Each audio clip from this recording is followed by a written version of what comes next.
I still live in the home I was born in.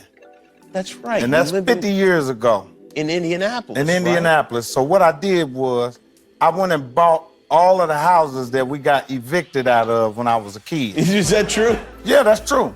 And I went back to the hood, the ghetto, and I bought all of these undeveloped houses. Uh-huh. Now, I did this about 30 years ago. Oh, wow. Now, these houses was $5 a piece when I did this. Oh, really?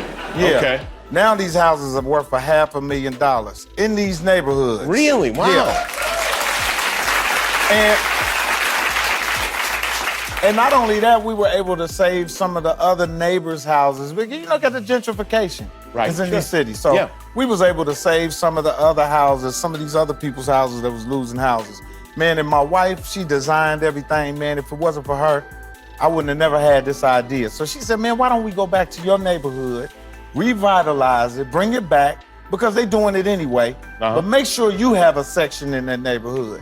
And that's what we've been doing, man. We've been back there building houses. When you man. say you have a section, do you have like a cul-de-sac, like a block, or what do you have? I got a whole block. I got a whole block. I got a whole block. I bought my house. It was a guy that used to bully me down the street. I bought his house. You did. Did you get it? He's out? Yeah. Oh, he been gone out Okay, there. good, I got him out good.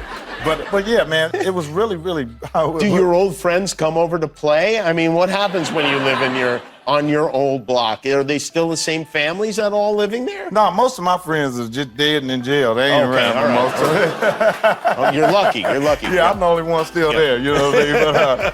But yeah, man, it's beautiful, man, to still be in that neighborhood, man. And sometimes it's still surreal to me because I'm riding down the street, me and my wife and my kids, down the street that I played on. Wow. And it's like, sometimes I have to pinch myself and say, did you ever get out of here? Really? Yeah, and I'm like, I gotta go. I gotta get back to Hollywood because Wow. I feel like I never left. When does that